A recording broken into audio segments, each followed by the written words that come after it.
Hello student, आज मैं class 9 में हीरोज फार्मूला के बारे में कुछ समझाना चाहता हूँ। किस तरीके से आप हीरोज फार्मूला का यूज़ करेंगे और किस तरीके के ट्राइंगल्स में हम इसको यूज़ करते हैं और किस तरीके से इसको फॉर्मुलेट करके कैलकुलेट करते हैं इसका एरिया। ओके, तो फर्स्ट ऑफ ऑल आप लोग को एक कंफ्यूजन होगा कि यदि ट्राइंगल्स है और ट्राइंगल का area, you know that triangles का एरिया क्या होता है? एरिया ऑफ ट्राइंगल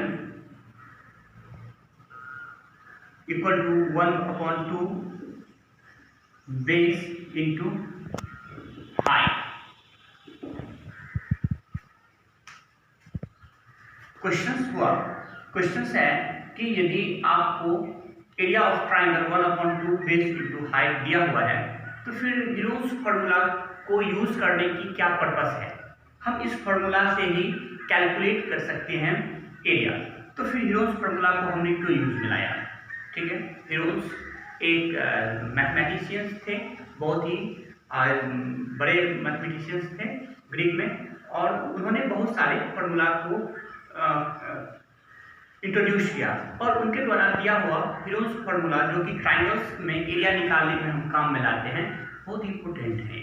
ठीक है, तो सबसे पहले ये समझिए कि हम हीरोज फार्मूला को यूज क्यों करते हैं, जबकि ऑलरेडी हमारा ट्राइंगल्स का फार्मूला 1/2 बेस इंटू हाइट दिया हुआ रहता है। सबसे पहले आप ये देखिए कि राइट एंगल ट्राइंगल में ये 90 डिग्री का एंगल्स यहाँ पे बनता है। तो परपेंडिकुलर लाइन पे जब 90 डिग्री का एंगल्स बनता है तो इस लाइन को आप परपेंडिकुलर या हाइट के नाम से इंडिकेट कर सकते हैं। परपेंडिकुलर या हाइट के नाम से आप इंडिकेट कर सकते हैं। बट और भी राइट एंगल के अलावा जो इक्विलेटरल ट्राइंगल है या स्केलिंग ट्राइंगल है या स्केलिंग ट्राइंगल है, इसमें आप हाइट नहीं होने की वजह से इसमें हाइट नहीं कैलकुलेट कर सकते हैं। तब फिर एक प्रॉब्लम आती है कि हम किस तरीके से इसका एरिया कैलकुलेट करें। वहाँ पे इन तीनों ट्राइंगल्स के लिए हम हीरोज फार्मूला का यूज करते हैं। ओके, राइट एंगल ट्राइंगल्स जब भी दिया हुआ हो तो हम 1/2 बेस इंटू हाइट फार्मूला को यूज करेंगे और एरिया कैलकुलेट कर सकते हैं। बट इन तीनों में आप देख सकते हैं कि इसमें हाइट नहीं है। ये जो लाइन है इसको हम स्लाइंट लाइन कहते हैं, तिर्यक रेखाएं स्लाइंट लाइन कहते हैं। तो इसमें सबसे बड़ा प्रॉब्लम होता है हाइट नहीं होने की वजह से ये हमारा फार्मूला यूजलेस हो जाता है, यूजफुल नहीं हो पाता है। यहाँ पे आप इस पे एक परपेंडिकुलर ड्रॉ करिएगा तब ये लाइन आपका हाइट कहलाएगा। ओके, तो इस तरीके के ट्राइंगल्स जो भी होते हैं, इक्विलेटरल ट्राइंगल, स्केलिंग ट्राइंगल और स्केलिंग ट्राइंगल, जिसमें डिफरेंट साइड होते हैं, तो उसके लिए हम हीरोज फार्मूला का यूज करते हैं। हीरोज फार्मूला को कैलकुलेट करने के लिए सबसे पहले आपको इसका पेरीमीटर कैलकुलेट करना पड़ेगा, फिर पेरीमीटर से सेमी पेरीमीटर को कैलकुलेट कीजिए, फिर उसके बाद फार्मूला को यूज कीजिए। जैसा कि आप जानते हैं perimeter of triangle equal to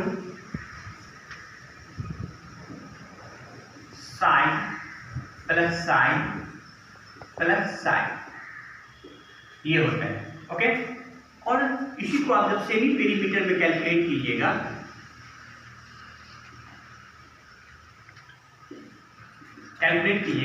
तो इसी साइड को आप पेरीमीटर को आप हाफ कर लीजिए।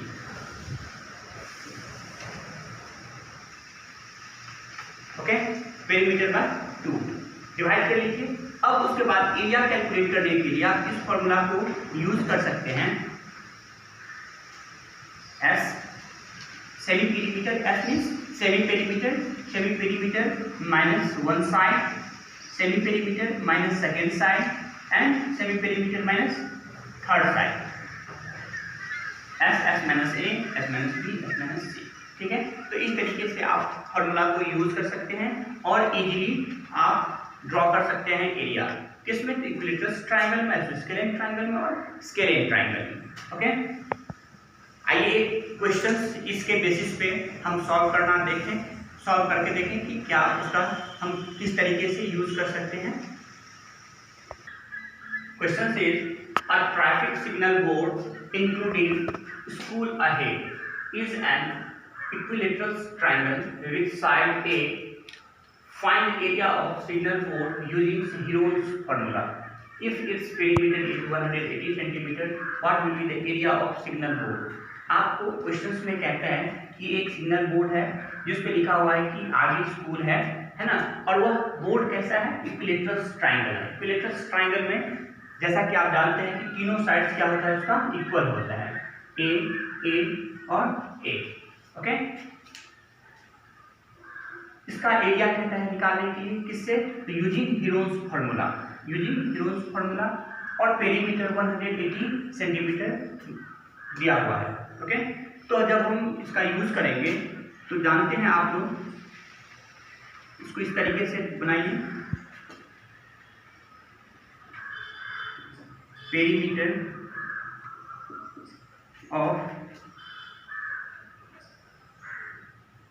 Equilateral triangle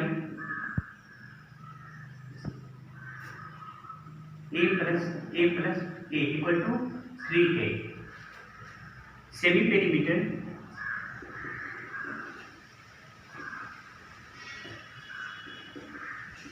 (3A/2). Okay, using Heron's formula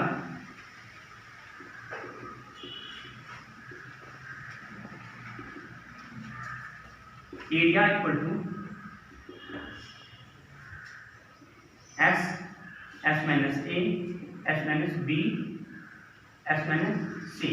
यहाँ पे A B C साइड है, तो सब में साइड आपका A दिया हुआ है।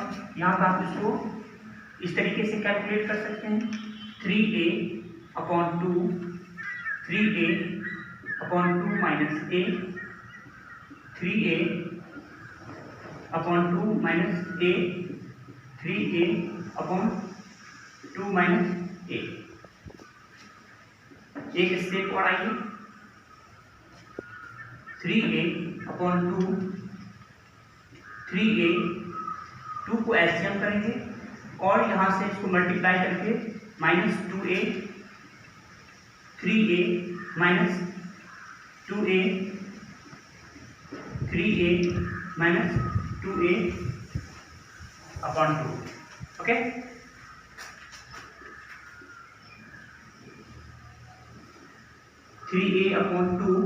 थ्री ए में से 2A को आप सब्ट्रैक्ट कीजिएगा तो आएगा A/2, ये भी आपका A/2 और ये भी आपका A/2।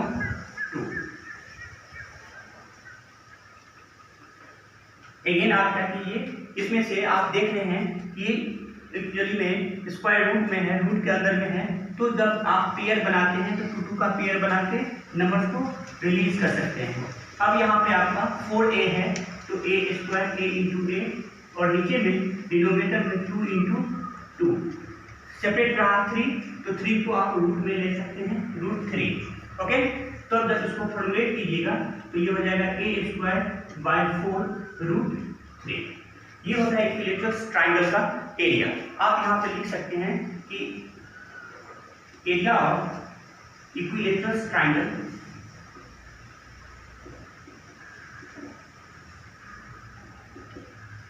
A²√3/4। ये होता है आप इक्विलेटरल ट्रायंगल का जो एरिया होता है A²√3/4, वह हीरोन्स फार्मूला से आप प्रूव कर सकते हैं। इसी तरीके से हीरोन्स फार्मूला से आप उसको प्रूव करके A²√3/4 कैलकुलेट कर सकते हैं। यहाँ पे एक स्टेप और आपको देखना है कि पेरीमीटर दिया हुआ है 180 का, तो इसका जब एरिया एक्चुअली में कैलकुलेट करेंगे तो हम इस तरीके से इसको कैलकुलेट करेंगे। Perimeter is given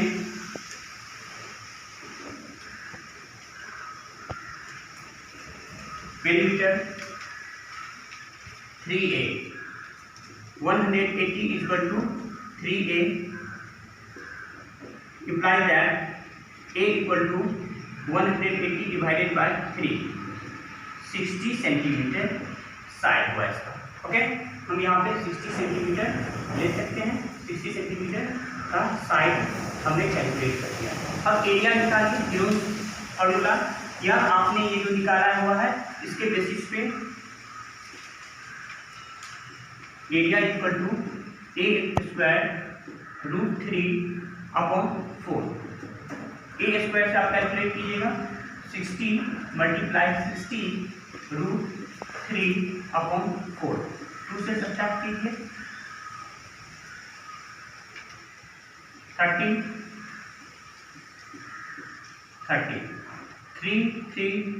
multiply 30 equal to 900 root 3। Okay, 900 root centimetre square इसका एरिया आएगा। एक तो आपने इसको root a square root 3 upon 4 से आप कैलकुलेट कर सकते हैं एरिया साइड कैलकुलेट करके। दूसरा आप इसको हीरोज फार्मूला के थ्रू भी आप इसको कैलकुलेट कर सकते हैं। हीरोज फार्मूला के थ्रू आप जब कैलकुलेट कीजिएगा तो एस इक्वल टू 60 हो जाएगा और फिर उस तरीके से आप इसको इजीली कैलकुलेट कर सकते हैं। ओके।